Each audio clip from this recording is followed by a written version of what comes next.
Next properties हम आते हैं 6 नंबर प्रॉपर्टी। हमने 5 प्रॉपर्टी कर ली है। इंपॉर्टेंट प्रॉपर्टी है, ये भी सबसे यूजफुल प्रॉपर्टी है, डिटरमिनेंट की है। सारणिक की किसी पंक्ति या स्तंभ के प्रत्येक अवयव में किसी अन्य पंक्ति या स्तंभ के संगत अवयव का कोई अचर गुणज जोड़ने या घटाने से सारणिक के मान में कोई परिवर्तन नहीं होता है। ये प्रॉपर्टी वही है जो हमने पढ़ी थी आपके एलिमेंट्री ऑपरेशन में।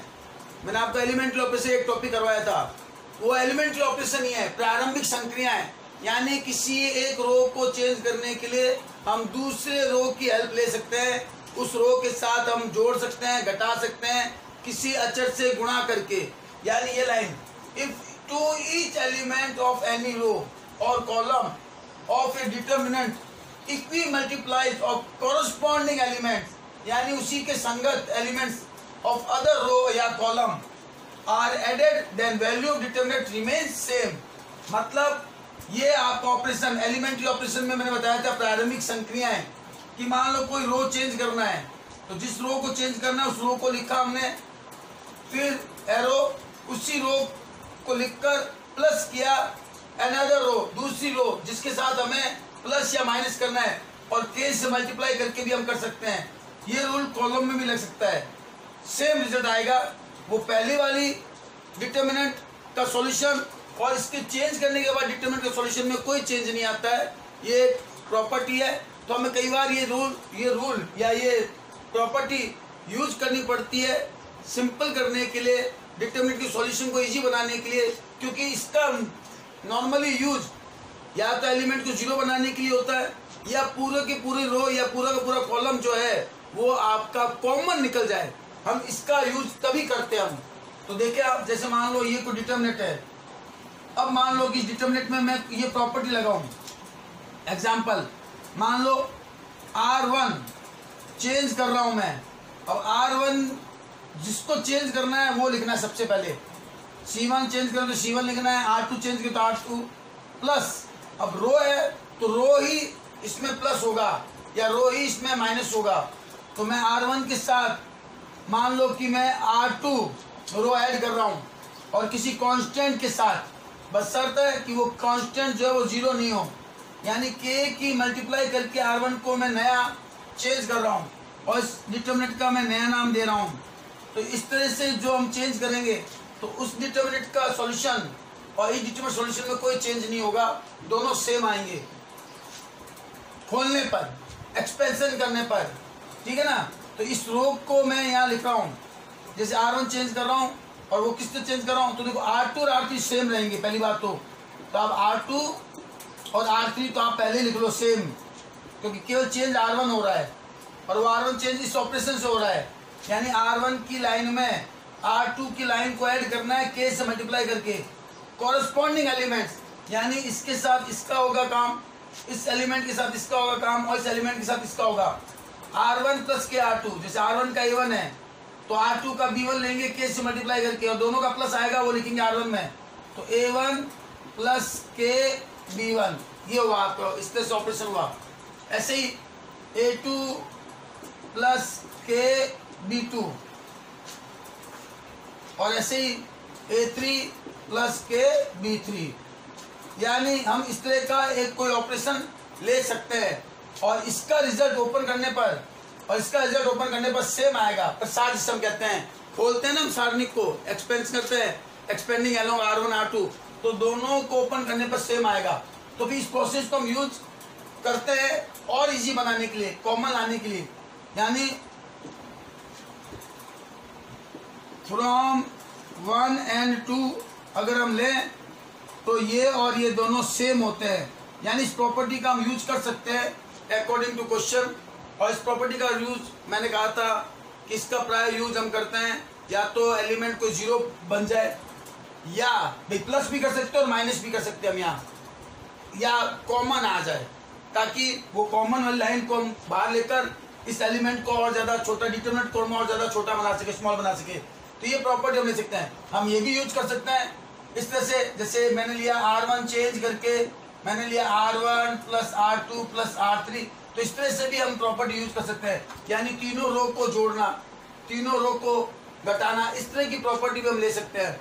यानी R1 R2 R3 लेकर भी हम एक पूरी रो को चेंज कर सकते हैं। तो ये वो प्रॉपर्टी है, समझ गए? ये सबसे इंपॉर्टेंट प्रॉपर्टी है। इसका रिमार्क मैं आपको लिखाने जा रहा हूं। देखो, इसका एक रिमार्क इस प्रॉपर्टी का, रिमार्क मतलब नोट, कि इस गुणधर्म का प्रयोग हम प्राय किसी पंक्ति या स्तंभ में अवयव को शून्य बनाने, जीरो बनाने, या पूरी पंक्ति स्तंभ में कोई कॉमन प्राप्त करने के लिए करते हैं। This property often use for make element zero और कॉमन इन एनी रो और कॉलम। यानी इसका यूज हम तभी करते हैं या तो कोई कॉमन बन जाए या जीरो बन जाए, या यूं कह लो कि कई बार अवयवों को छोटा बनाने के लिए भी करते हैं हम। जैसे ये कोई आपका एग्जाम्पल है, ये डिटरमिनेंट है। अब क्वेश्चन क्या है कि इसका मान बिना विस्तार के ज्ञात करो, विदाउट एक्सपेंशन इसकी वैल्यू निकालो। वैसे तो हम डिटरमिनेंट को खोलते हैं, तो वो कह रहा है कि बिना विस्तार, बिना खोले क्या इसकी वैल्यू निकाल सकते हैं क्या? तो देखो मैं आपको सॉल्यूशन बता रहा हूँ। ये डिटरमिनेंट का साइन लिया, ये डिटरमिनेंट लिया मैंने, ओके, ये मैंने डिटरमिनेंट लिया। अब बिना इसको खोले, यानी बिना इसका एक्सपेंशन किए इसकी वैल्यू क्या होगी? तो देखो मैं प्रॉपर्टी कैसे यूज करता हूँ। मैंने कहा था प्रॉपर्टी यूज करते हैं प्राय कॉमन या स्मॉल बनाने के लिए। तो यहाँ नजर आना चाहिए, ये प्रैक्टिस के रूप में सवाल है। जितनी प्रैक्टिस करोगे आपको प्रॉपर्टी लगानी आ जाएगी। फिक्स कोई नहीं, प्रॉपर्टी आपकी नॉलेज पर है, आपकी प्रैक्टिस पर है। तो आप कोशिश करें कि इस प्रॉपर्टी का यूज करने के लिए आपको बहुत ज़्यादा प्रैक्टिस करनी पड़ेगी। अपने आप में अलग अलग तरह के अपने प्रॉपर्टी यूज करके भी हम सॉल्यूशन कर सकते हैं। अब जैसे कि ये देखो, ये मुझे यहाँ एलिमेंट्स बहुत बड़े बड़े लग रहे हैं, ठीक है ना। अब इनको छोटा बनाऊं, ऐसी मैं संक्रिया लगाऊं, प्रॉपर्टी लगाऊं कि ये छोटे बन जाए, तो कैसे बनाऊं और कॉमन भी आ जाए। तो एक प्रकार से यहाँ प्रैक्टिस है हमारी। तो देखो मैं क्या कर रहा हूँ, ये C1 है, तो मैं C1 को चेंज करना चाह रहा हूँ। तो मैं कैसे करना चाह रहा हूँ, C1 लिखा मैंने यहाँ, यानी C1 चेंज होगा, एरो लगाया, देन C1 लिया मैंने। अब मैं क्या कर रहा हूँ, C3 को 8 से मल्टीप्लाई करके और इसके साथ माइनस करूंगा, तो कहोगे इससे क्या रिजल्ट आएगा? देखो ये रूल जो है ना, ये जो मैं लिख रहा हूँ प्रॉपर्टी, ये अपने सोच पर है, फिक्स कुछ नहीं है। आप अपनी अलग सोच से भी इसको हल कर सकते हैं। तो मैंने देखा कि C1 माइनस 8 C3, यानी K आपका -8 है। यहाँ K जो लिया मैंने -8 लिया। इसका क्या मतलब कि यहाँ इस प्रॉपर्टी में हेल्प होगी। तो देखो C1 चेंज करने जा रहा हूँ, इट मीन्स C2 और C3 तो सेम है पहले मेरे, तो C2 और C3 में पहले सेम लिख रहा हूँ। अब इस प्रॉपर्टी का यूज करने जा रहा हूँ, गौर से देखना। C1 यानी 49 -8 C3, तो 49 की कॉरस्पॉन्डिंग है 6, तो 49 -8 इंटू 6 ये हुआ, तो ये 48 हुआ। 49 - 48 1, ये 1 आया देखो। अब 39 C1 का 39 -8 C3, अब इसके कॉरस्पॉन्डिंग 4 है C3 में, और 8 से मल्टीप्लाई करूंगा, तो ये हो गया 32। 39 - 32 यानी हो गया 7, ये 7 आया देखो आप। और ये फिर आपका R1 का 10, ये रफ में आप काम कर सकते हैं। अगर आपको डायरेक्ट सॉल्यूशन नहीं आता तो रफ में देख लें आप। 10 इस प्रॉपर्टी में यूज करना है आपको। 10 - 8 इंटू C3 आपका 1 है, तो 10 - 8 कितना है 2। देखो ये प्रॉपर्टी मैंने यूज की। एक तो देखो एलिमेंट छोटे आ गए, स्मॉल आ गए इसके द्वारा। अब यहाँ अगर कोई और प्रॉपर्टी लगती है तो लगा दो, वरना अब आपको यहाँ खोल सकते हैं। लेकिन यहाँ तो लिखा हुआ है बिना खोले, बिना विस्तार के। यहाँ क्वेश्चन में आ गया तो ठीक है, अगर क्वेश्चन में नहीं आते तो हम यहाँ ओपन कर सकते हैं, बाद में प्रॉपर्टी के बाद भी ओपन कर सकते हैं।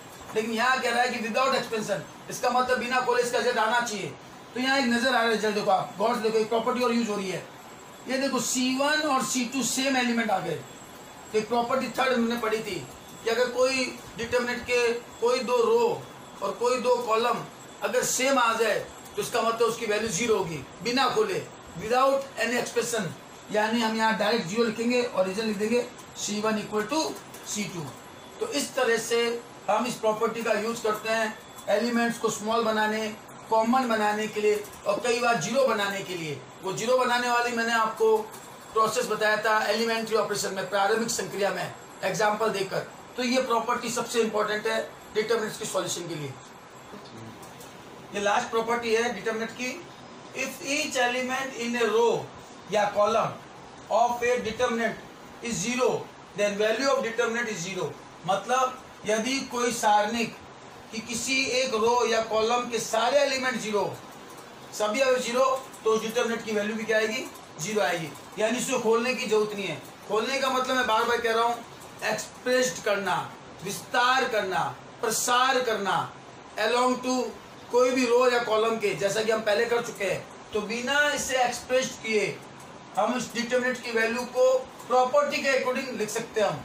ये बहुत यूजफुल है प्रॉपर्टी, क्योंकि क्वेश्चन जो आता है हमारे वो आता है बोर्ड में प्रूफ का, डिटरमिनेंट का, और प्रॉपर्टी ही इजी बनाती है डिटरमिनेंट के क्वेश्चंस के प्रूव करने के लिए। तो ये 7 प्रॉपर्टी मैंने आपको जो बताई है, बहुत अच्छे ढंग से उसको समझोगे, याद करोगे, देखोगे और फिर हम उस पर प्रैक्टिस करेंगे। तो मैं सभी सॉल्व करवा रहा हूँ, उस पर प्रैक्टिस करनी है मैं। ओके, तो ये प्रॉपर्टी आपको अच्छी तरह से देखनी है। हाँ देखो, अब इन प्रॉपर्टी पर हम कुछ एग्जांपल्स कर रहे हैं इसको समझने के लिए कि प्रॉपर्टी का यूज हम कैसे कर सकते हैं। बहुत अच्छा अभ्यास करना होगा हमें। तो आप सॉल्यूशन देखो, जैसे ये एग्जांपल लिया मैंने, ये कोई डिटरमिनेंट है 1 1 1 a b c b plus c plus a plus b का मान बिना विस्तार के ज्ञात करना है। Find the value without expanding, बिना खोले इसकी क्या वैल्यू आएगी। इसका मतलब हमें प्रॉपर्टी से ही काम करना होगा। तो सॉल्यूशन लेते हैं। ये डिटरमिनेंट का sign 1 a b plus c 1 b c plus a 1 c a plus b, बिना खोले हमें इसका आंसर निकालना है। तो हम कैसे निकालेंगे, तो प्रॉपर्टी कैसे यूज करेंगे। तो मैंने कहा था हमारे पास अब 7 प्रॉपर्टी हैं, 7 प्रॉपर्टीज है। हम ऐसी प्रॉपर्टी लेते हैं जो यहाँ यूजफुल हो। और मैंने कहा था नॉर्मली प्रॉपर्टी जो है वो 6 वो सबसे ज़्यादा यूज होती है प्रॉपर्टी में, क्योंकि उसका वर्क यही है कॉमन या जीरो बनाने का। तो यहाँ देखो, मुझे यहाँ एक ऐसी प्रॉपर्टी लगानी है कि या तो जीरो बने या कॉमन बने। तो देखो 1 - 1 यानी इसमें से इसको माइनस करेंगे जीरो बन सकता है, इसमें से इसको माइनस कर जीरो बन सकता है। तो ये प्रॉपर्टी हम रो की रो से आपस में माइनस करके भी लगा सकते हैं। लेकिन एक प्रॉपर्टी और नजर आ रही है, अगर आप देखो, अगर मैं इसको इसमें ऐड करूं then a plus B plus C, अगर इसको इसमें ऐड करूं देन यहाँ also a plus B plus C, और इसको अगर इसमें ऐड करूं तो यहाँ also a plus B plus C, यानी a plus B plus C की पूरी लाइन कॉमन आ सकती है। तो मैं ये प्रॉपर्टी लगा रहा हूँ ताकि वो कॉमन लिया जा सके। तो देखो ये C3 है, यानी मैं C3 चेंज कर रहा हूँ। जिसको चेंज करूंगा वो यहाँ लिखूंगा मैं, और एरो, और जिसको चेंज करना है सबसे पहले वही लिखकर उसके साथ वर्क करेंगे हम। तो C3 लिखा मैंने, अब उसके साथ में वर्क क्या कर रहा हूँ, C3 के साथ में C2 को ऐड कर रहा हूँ। तो ये वर्क मैंने लिखा, ये ऑपरेशन होता है यहाँ। इस ऑपरेशन को लिखकर अब मैं इस ऑपरेशन में वर्क कर रहा हूँ। तो C1 मेरा सेम रहेगा, C2 भी मेरा सेम रहेगा क्योंकि चेंज नहीं हो रहा। चेंज यहाँ लिखो, मैंने लिखा है C3, तो जो चेंज हो रहा है वो यहाँ लिखूंगा। और C3 का चेंज यहाँ देखो, C3 प्लस C2, C3 की लाइन में C2 की लाइन को ऐड करना है। और ऐड भी कैसे करना है, कॉरस्पॉन्डिंग, इसके साथ इसको ऐड करना है, then a plus B plus C, इसके साथ इसको ऐड करना है, then a plus B plus C, और इसके साथ इसको ऐड करना है a plus B plus C. और जैसे ही मैंने ये प्रॉपर्टी यूज की तो मुझे यहाँ देखो एक कॉमन की लाइन मिल गई। तो ये प्रैक्टिस पर है आपकी, तो आप जितनी प्रैक्टिस करोगे आपको आइडिया हो जाएगा कि प्रॉपर्टी कैसे यूज करनी है। और ये कॉमन की लाइन मिल गई मुझे, तो मैं लिखूंगा यहाँ C3 में से a plus B plus c common लेने पर, taking common a plus B plus c from C3, ये लाइन लिखी। तो यहाँ a plus B plus c bracket में कॉमन लिया। तो प्रॉपर्टी हमने कहती है डिटरमिनेंट की कि जिस लाइन में से कॉमन लेंगे उसी में डिवाइड जाएगा। तो इसका डिवाइड केवल C3 में जाएगा, C1 as it is, C2 as it is, और C3 में इसका डिवाइड दूंगा 1 1 1। देखा, एलिमेंट्स यहाँ स्मॉल हो गए, छोटे हो गए। अगर यहाँ प्रॉपर्टी लगती है तो लगा दो, नहीं लगती है तो उसको खोल देंगे हम। तो यही है हमारा डिटरमिनेंट में सवाल को प्रूव करने के मेथड। फिलहाल यहाँ हमें खोलना नहीं है, इसका मतलब प्रॉपर्टी यूज करनी है। तो यहाँ नजर आ रहा है, देखो C1 और C3 सेम लाइन आ गई। और हम जानते हैं अगर किसी डिटरमिनेंट में दो लाइन, दो रो या दो कॉलम सेम आ जाए तो वो बिना खोले, बिना एक्सपेंस के उसकी वैल्यू 0 आएगी। तो ये देखो यहाँ a plus B plus C, और इस डिटरमिनेंट को ओपन करने की जरूरत नहीं है क्योंकि इसका सॉल्यूशन 0 ही आएगा। हाँ, प्रॉपर्टी थर्ड नंबर लिख सकते हैं आप, याद हो तो, या ये लिख दो आप C1 इक्वल टू C3, आप ये लिख दो प्रॉपर्टी थर्ड से, या C1 इक्वल टू C3 लिख दो, और डिटरमिनेंट की वैल्यू 0 आ गई। तो ये रहा आपका इसका सॉल्यूशन। तो एक एग्जांपल और हम लेते हैं। फिर वही क्वेश्चन है, a minus B, B minus c, c minus m minus n, x minus y, n minus p, y minus z, p minus m, z minus x. बिना विस्तार के मान ज्ञात करा, मतलब बिना खोले, बिना एक्सप्रेस किए, विदाउट एक्सपेंडिंग। तो हम कैसे करेंगे? ये डिटरमिनेंट को लिखा हमने, डिटरमिनेंट को लेकर लिखने का मेथड आप अच्छी तरह देख लें और प्रैक्टिस है तो अच्छी तरह समझें। ये मैंने लिया डिटरमिनेंट, अब मैं इसको खोलना तो है नहीं, विदाउट एक्सपेंडिंग लिखा गया, इसका मतलब इसमें प्रॉपर्टी यूज करते हुए इसका सॉल्यूशन देना है हमें। तो वो हम सॉल्यूशन कैसे देंगे? तो यहाँ देखो, मुझे यहाँ क्या नजर आ रहा है, ये प्रैक्टिस पर देखो, आप जितनी प्रैक्टिस करोगे आपको यहाँ आइडिया होने लग जाएगा। वो आइडिया यहाँ हो रहा है कि देखो, अगर मैं a minus B, B minus C और सी माइनस सी, यानी अगर इन तीनों को ऐड करूं तो b minus plus cancel, c minus plus cancel और a minus plus cancel, zero आ जाएगा। और ये प्रोसेस यहाँ और यहाँ हो रहा है, यानी हम ये लाइन ऐसे ऐड करना है, ये लाइन यानी हॉरिजॉन्टल है, क्षैतिज है, ठीक है ना।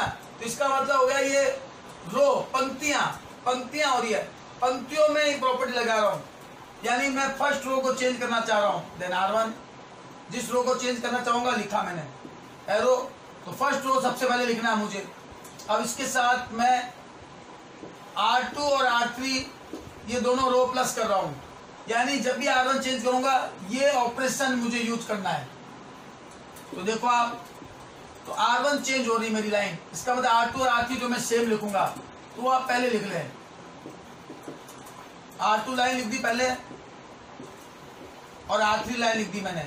अब R1 को इस ऑपरेशन के अकॉर्डिंग लिखना है, तो मैं R1 R2 R3, R1 R2 R3, यानी ये आपस में जुड़ेंगे, ये आपस में जुड़ेंगे और ये आपस में जुड़ेंगे, इनको आपस में जोड़ना। तो वो मैं रफ में आपको बता रहा हूँ, जोड़, ये देखो ऐसे जोड़ूंगा, A cancel, C cancel, B cancel, यानी जीरो आ गया। ऐसे इनको आपस में जोड़ूंगा, रफ में जोड़ के देख लें, अगर डायरेक्ट नहीं आता है तो जीरो, और ये भी जीरो आ गया। और अभी भी मैंने प्रॉपर्टी नंबर 7 बताई थी कि अगर कोई भी रो के सारे एलिमेंट जीरो हो या किसी कॉलम के, तो बिना उसको एक्सपेंड किए उसकी वैल्यू जीरो आ जाएगी। तो ये देखो, ये हमें विदाउट एक्सपेंडिंग, तो इस तरह से हम प्रॉपर्टी यूज करते हैं। प्रॉपर्टी नंबर 7 हो गई, प्रॉपर्टी नंबर हमने 7 यूज कर ली।